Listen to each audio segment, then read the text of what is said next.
Wonderful. Whoa, this is much better. Last time we were in the Great Tribulation, right?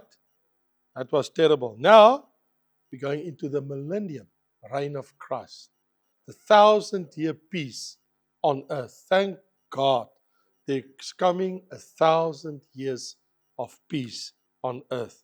So we as the Church of Jesus Christ, we really believe without a doubt that as church in the whole world, the church knows that when Christ comes, He will reign. He will reign in this world. So the church confess their belief in the millennium reign of the Lord Jesus Christ. And we, as a full gospel church of God, and we as believers in the whole world, not only denominations, but the whole church of Christ in the whole world believe that Jesus is King and He needs to come back and to reign. They killed Him. After they crucified Him, they buried Him, and then Jesus rose on the third day and He went to heaven. But still, He haven't sat on the throne of David. I mean, and the prophecies in Isaiah was very, very clear that one day, one out of the lineage of David will come, and He will reign on earth. I mean, we all know this verse in Isaiah chapter 9, for unto us a child is born, unto us a son is given, and the government will be upon His shoulder. His name shall be called Wonderful Counselor, Mighty God, Everlasting Father, Prince of Peace. For the increase of His government and peace, there will be no end upon the throne of David and over His kingdom. Never happened. That was a prophecy. I mean, the son was born, a son has been given, but where's His government? He's not sitting on the throne of David in Jerusalem. Never did.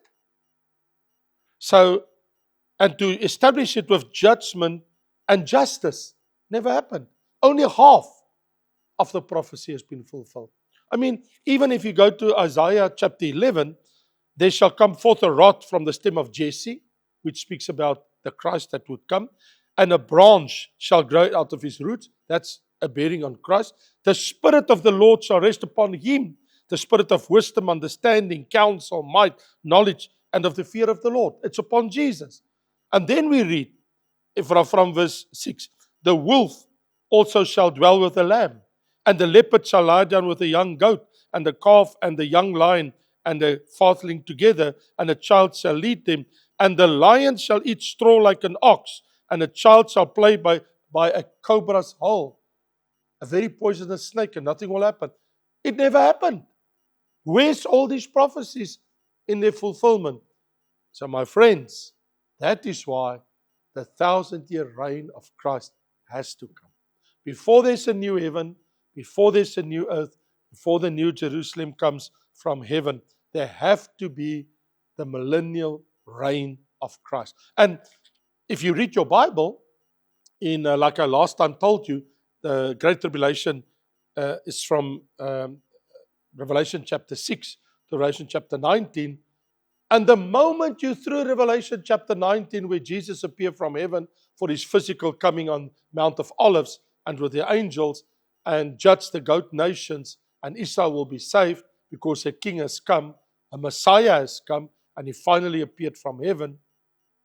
Then in the next chapter we read, and I saw an angel coming from heaven with the key of the bottomless pit, and he got hold of the dragon, the old serpent, the devil and Satan, and he bound him for 1,000 years. And he will be sealed, and he will not deceive the nations until the 1,000 years has passed. And I saw those that died because of the 7-year tribulation with the Antichrist, that they did not receive the mark on their foreheads and not on their hands. They did not take the 666 and the number. They lived and reigned with Christ for 1,000 years. So the people that died during the Great Tribulation for their faith and not taking the 666 of the Antichrist, his name, his mark, or his number, they died for their faith to be loyal to Christ. Though those people, they lived. So they have a resurrection of them, and they reign with Christ for 1,000 years. Blessed, this is the first resurrection. Blessed is he who has part of the first resurrection. They will be priests of God and Christ and reign with him for 1,000 years. And then we read, and when the 1,000 years expired, Satan will be released again. And immediately he deceived the nations, and they come from the four corners of the earth, the Gog and the Magog, and they surround the city of God. Fire come from heaven, destroy them. I mean, the Antichrist and false prophet, when Christ comes for his second coming before the 1,000 year, they cast in the lake of fire. Now Satan, we read in verse 10, and the devil who deceived them is also cast into the lake of fire and brimstone. Then we have the 1,000 years of Christ directly after the Great Tribulation, and before we read in Revelation 21 of a new heaven, new earth. In other words, in the Revelation 20, we read 6 times of the 1,000-year reign of Christ. So talking about that, so immediately after the Battle of Armageddon, following the Battle of Armageddon, and Christ will judge the nations, according to Matthew 25, the goat nations, and the sheep nations, Matthew 25, they will be allowed to enter the Great Tribulation, the wonderful great reign of Christ, which is the 1,000-year reign of Christ. In the meantime, Satan and his angels are confined in the abyss, in the bottomless pit. So in the 1,000-year reign of Christ on earth, there's no devil. There's no fallen angels and demons to deceive people and to entice them into sin. So from a biblical perspective, when we talk about the millennium reign of Christ, the Bible defines the millennium in many different ways. Like for instance, in Revelation 20 verse 4 and 6, it's clearly said the 1,000 years. Literally, the words is used, the 1,000 years. In Ephesians 1 verse 10 is referred to as the fullness of time. When the time is no more like it is now, there's now the fullness of time has come. There's a new dispensation, a new era. Or like in Mark 10 verse 30, the world to come. There's a new world to come. Or like Jesus in Matthew 3 would say, the kingdom of heaven. Because he is from heaven. So the kingdom from heaven, he will come and reign. It will be a heavenly kingdom on earth. Or the times of restitution of all things, or the consolation of Israel. As to the nature of the millennium, it is a literal period. It's not speaking figuratively. It's not symbolic. It is a real 1,000 years, like Adam lived 900 plus years, and Methuselah, the oldest man, lived 969 years before he died. So people, the age, according to Isaiah 65 and 66, the days will be like the days of the trees. So people will, it's actually said in Isaiah 65 and 66, when you are 100 years old, you are considered a child. When you are 100 years old, you're still considered a child. Because people can live for 500, 600, 700, 800, 900 years, nearly 1,000 years, their age. Of course, in Daniel's prophecy of Daniel chapter 2, when he, in the book of Daniel, the prophetic book, when he explained the image of the dream of King Nebuchadnezzar, he said to him that he saw, when he looked at all the kingdoms, the head of gold and the arm and the chest of silver, and then he saw the waist, and then eventually the legs, and he saw Greece, and he saw the Iron Kingdom of Rome, the bronze of Greece, the silver, the gold, and he saw the feet of iron and clay, and then he said, and then I saw a stone without hands coming from a mountain, and the stone hit the image by the feet, and it crushes the feet, the legs, the waist, the chest, the arms, and the head. And that stone become a kingdom that fill all the earth and reign and rule the whole earth. So that is called in your Bible the stone kingdom.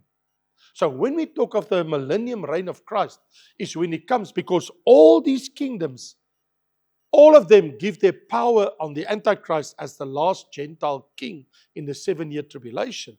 So when the Antichrist comes, all these kingdoms will be crushed by Christ's kingdom, the stone kingdom that will come and rule and reign over all the earth. And of course, if you ask me what type of government is to be expected, the Bible is very clear. It is a theocratic system. You can hear it when I say the word theocratic. Theo, theos, God. God reigns, not man. Theocratic. Jesus Christ, the Son of God, reigns. So it is a theocratic reign. In other words, God will rule by means of Christ. But that's not all. Did you know, and the Bible is very clear on it, if you study the scriptures, that David in Ezekiel 34 and 37, David will be raised from the dead, and David will be a prince under Christ. King David will reign with King Jesus. He will be made life again, according to the Bible prophecies of Psalm 89, Psalm 55, Jeremiah 30, 33, and even Ezekiel 34, 37. David will be made alive.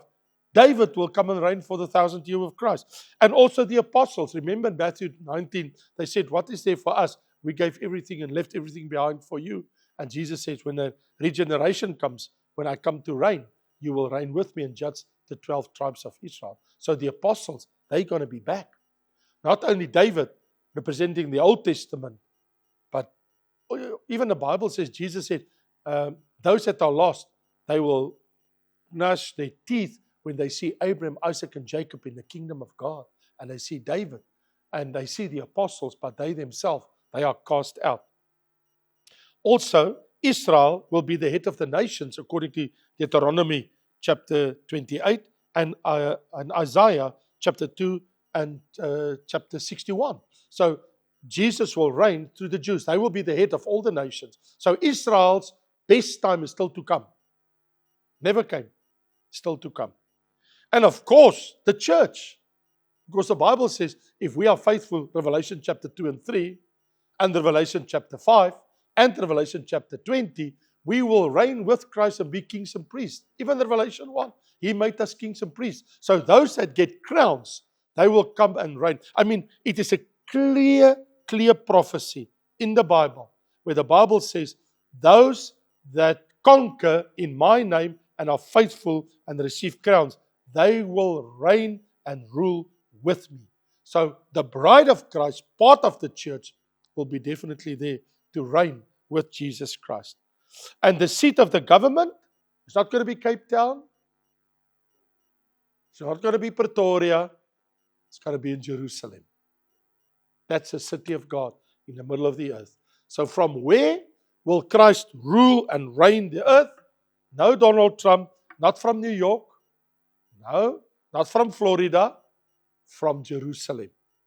Jesus will reign and rule from the land of Israel in the city of Jerusalem. And He will rule the whole earth with a rod of iron. And from Jerusalem, the message will go out to all the earth to come and see. And of course, the extent of the government is worldwide. Because the stone kingdom fills the whole earth. And this is a very interesting thing. Nobody, no human being that has ever lived on planet Earth to this day has ruled and reigned over all the earth. Ever. No human being, not even the Antichrist. Because the kingdom of the Antichrist will be North Africa, Southern Europe, the Middle East, and nations like the Balkan nations and Eastern European nations. And of course, he will conquer Russia and China and India that all come to join the fight in Jerusalem. But I mean, this is only a part of the earth. Maybe like 1/3 of the planet. Not even half of all the earth he will be able to reign. Because he doesn't have the time. Remember, he will be in power only 3.5 years. The first 3.5 years, he fights to gain power. And then in 42 months, how can he take over the whole world in 42 months and reign in every city, every nation, every place. Just can't happen. And God determined nobody will rule and reign the whole earth except His Son, Jesus Christ. He will be the one that will, and His government will extend over all the earth. But the Antichrist is limited. Mostly the Roman Empire, the Babylonian Empire, Grecian Empire, Persian Empire. That's his place where he will rule. Iran, Iraq, Syria, Middle Eastern countries, but not the world. Doesn't have the time to do that. And of course, the wonderful thing about the millennium is the new conditions. Because creation, we've just read, the wolf will lie by the lamb, and the leopard and the child will play with a cobra, very poisonous snake. Nothing will happen because God will change the metabolism of the animal kingdom, where a lion will eat straw like an ox. There's no killing. But here's the interesting thing. What about mankind? Well, here's a problem. We read in Revelation 20 that when the 1,000 years come to an end, Satan has been released out of the bottomless pit from the abyss. And immediately, he enticed the whole world, the four corners of the earth, and he will bring millions and millions of people against Christ and his people in Jerusalem again. The devil never learns. And he's going to lose this fight again. And there is no fight in the sense of a battle, a war. The Bible says, when he comes with all the people surround Jerusalem, the land of Israel, fire will come from heaven and devour all of them. And it will be the end. It will be the end. But the question begs, why did Satan get it right that so quickly, so many millions of people, after he's been absent of the earth for 1,000 years, follow him immediately when he appears on earth? How come? How's it possible? Well, one thing is for sure. It proves to you and me that a perfect condition to live in do not take away your sinful nature. No devil, no fallen angels, no temptation from him for 1,000 years, and the moment he's released, man runs after him again and listen to him. So it proves to us something. 1,000-year reign with Christ, and people still would not surrender their life to Christ. After hundreds of years, people not even. And that's why the Bible says in Isaiah 65 and 66 that a young person can be considered as a child at 100 age will die because of their sin. So what the 1,000-year reign of Christ proves to us is, even if I take you now as a sinful human being and I put you in a perfect place, it does not take away your sinful nature. The moment opportunity is there to do sin, you do sin again. That's what it proves. Well, thank God. After that, when the new heaven, new earth come, there's no sinful human nature anymore. And this is one of the most wonderful things that the Bible says. When the new heaven, new earth come after that, after the judgment, it says, God will wipe away every tear from their eyes. There will be no more death,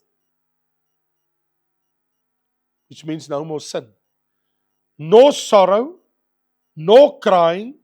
There will be no more pain, for the former things have passed away. So all sinful natures will be dealt with, and only holiness and righteousness and the love of God will excel and be the one thing that everybody will love in coming into the new dispensation of a new heaven and a new earth. In other words, there will never, ever be a devil again. There will never, ever in all eternity be sin again. There will never, ever in all eternity be a curse. There will never be anything that breaks the heart of God. Sin will be dealt with for all eternity. This is the most wonderful thing that we discovered in Revelation 21 and 22, the last two chapters in our Bible, incidentally, that the old things have passed away. God says the old order, like it has been, is gone forever. There will be no sin in future. Not in 1,000,000,000 years, not in 1,000 billion years. It can never happen, and it will never happen. God guarantees it. Nobody's going to sin and cause chaos and havoc somewhere in the future. Somebody make a mistake in the angelical world, or one of the cherubims or the seraphim or an angel or a human being, whatever. It cannot happen. God promises it will never ever happen in all eternity. For us, it is a great encouragement to know that God will bring everything together for the sake of His name and for His kingdom, for His Son, and for the sake of all creatures in heaven, on earth, and in all of the universe. And the universe will be saved.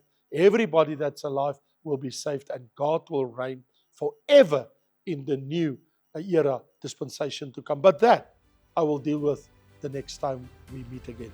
God bless. Until next time.